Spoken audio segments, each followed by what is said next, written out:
A paz do Senhor para todos, entrando no nosso 10º dia. E hoje nós vamos falar sobre o fim, né, de Saul e seus filhos. Eles foram lá para a batalha contra os filisteus. E ali Saul viu os 3 filhos, né, perderem a vida. E veio pro rapaz lá que cuidava das armas e falou para ele, ó, peço-te que tire minha vida porque eu não quero morrer pela mão dos filisteus, né? Só que ele não se achou capaz de fazer aquilo, que era o rei dele. Aí Saul, quando viu, pegou a espada do que cuidava das armas e se jogou em cima da espada, ou seja, se suicidou. E os filisteus pegaram o corpo dele e levaram para exibir, cortaram a cabeça, botaram a cabeça no templo dos deuses deles lá e botaram o corpo no muro. Aí alguns homens de valor de Israel, quando souberam disso, foram lá à noite, né, e resgataram o corpo e trouxeram para queimar o corpo e guardar o resto, né, os ossos que sobraram. Irmãos, é o fim, né? A gente viu que Saul se afastou de Deus e todo o tempo Davi não quis saber em momento nenhum de se voltar para Deus. Davi perseguiu Davi, focou sua vida em perseguir Davi, quando percebeu que Davi seria o próximo rei. Saul mandou que acabassem com todos os sacerdotes, né, da cidade. Foi bastante, eu não lembro exatamente, mas foram muitos. E não tinha mais, consultou até, né, uma feiticeira para tentar falar com Samuel, já que Deus não respondia a ele.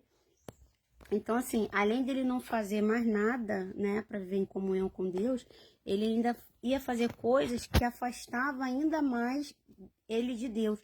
Porque o Deus que nós servimos, irmãos, é um Deus puro, é um Deus santo. Se ele vê uma contrição, se ele vê um verdadeiro arrependimento dentro do teu coração, ele não te abandona não, irmãos. Ele não te abandona. A gente vê testemunhos aí incríveis de pessoas que tinham uma vida tão problemática, tão errada, e Deus consertou. Porque dentro do fundo do coração a pessoa tem um temor de Deus, busca Deus de alguma forma, ora, procura ler a Bíblia, procura se resguardar do erro por temor a Deus, procura fazer o que é certo perante Deus. E chega uma hora que Deus vai lá e... ó, agora é hora de você, ou você toma jeito, ou você vai seguir teu caminho, porque eu não quero também ficar o tempo todo, Deus não pode ficar assim. Agora, uma pessoa que não quer nada com Deus, não faz nada para agradar a Deus, pelo contrário, ainda faz coisas que afastam mais Deus dele ainda. Deus ama a todos iguais, Deus ama você, a mim, a todos, ao ímpio, ao pecador, todos. Não tem, Deus não tem distinção desse aqui eu me amo mais do que o outro, não tem. Porém, Deus é justo. E a justiça de Deus, irmãos, pesa. Porque se você não faz aquilo que é bem quisto aos olhos de Deus, ele não vai fazer nada por você também não, irmãos. Olha quanto livramento Deus deu a Davi. Olha quanto livramento Deus deu ao longo da vida de Davi.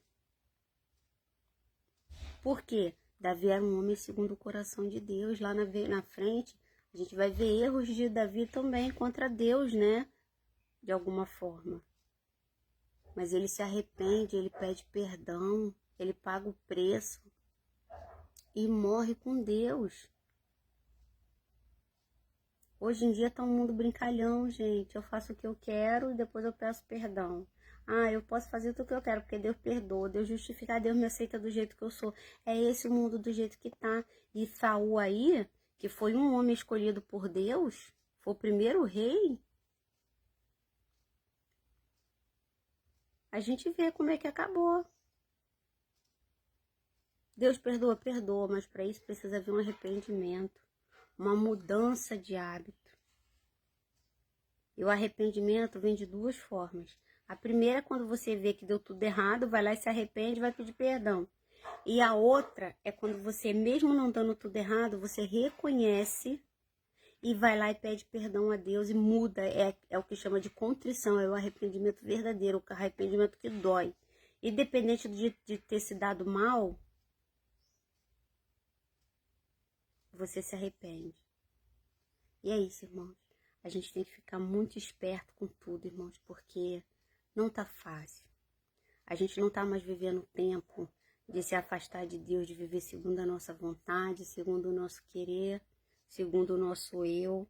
Nós temos que quebrantar o nosso eu, acabar com aquilo que fere as leis de Deus, irmãos. É em tudo, é em tudo. Não é só roubar, matar e destruir, não é. É em tudo, é fofoca, é intriga, é interesse, exploração, é se dar bem em cima de coisas pequenas. Às vezes a pessoa está vendendo algo que não tem uma origem muito legal, aí a pessoa sabe que aquilo ali é uma origem errada e mesmo assim vai lá e faz uso, compra. É fazer gato, né, na energia elétrica, é tudo, é tudo. Então, assim, a gente está vivendo num mundo de palavras, pensamentos, controle de si próprio, que a maioria das pessoas não tem. Se você sabe que a tua fraqueza é a ira, vai vir sempre coisa para te deixar irado, para você brigar, para você falar coisas, para você se intrigar com as pessoas, para você ficar como o errado, sempre vai vir. O teu erro é prostituição, não aguentar ver um homem, não aguentar ver uma mulher, não aguentar ficar sozinho, vai vir sempre em cima dos teus sentimentos. Se você é casado, você vai ver 1001 defeitos na tua mulher. Às vezes vai namorar uma mulher na rua que é 1000 vezes pior do que a que você tem em casa. Mas você não vê isso, você não enxerga isso, irmão.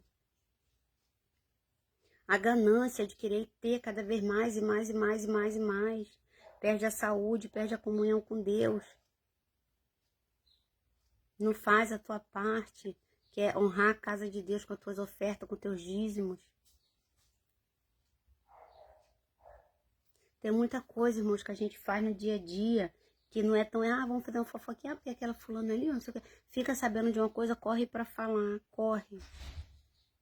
Isso é errado, irmão. Se você não quer que faça com você, não faz com os outros também, não.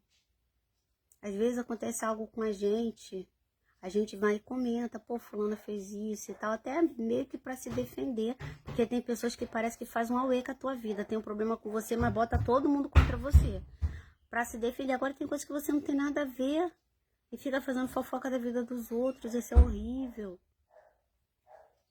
Isso é horrível. Se você tem algo que não concorda e não tem coragem de chegar para a pessoa e fala com Deus, conversa.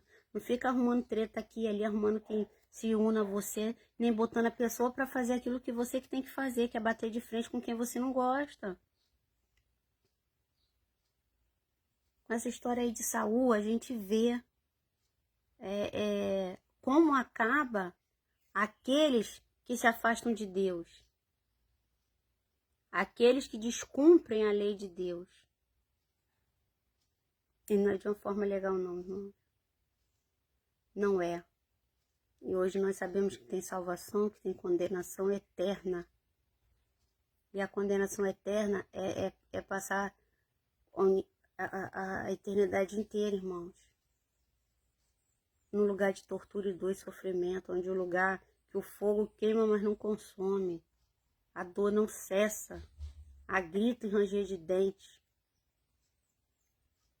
Ninguém quer isso. A gente quer um lugar de paz, de tranquilidade, um lugar que não tenha brigas, que não tenha inveja, que não tenha interesse. E esse lugar do lado do nosso Deus. Mas para viver num lugar assim, você precisa ser assim aqui. Porque não é qualquer um que vai entrar na terra prometida, não, irmãos. A paz do Senhor fica com Deus. Se você está perdido, Ele é o caminho. Se você está na mentira, Ele é a verdade. Se você está num mundo de sofrimento e morte, Ele é a vida. Jesus, Ele é o caminho, a verdade e a vida. Beijo!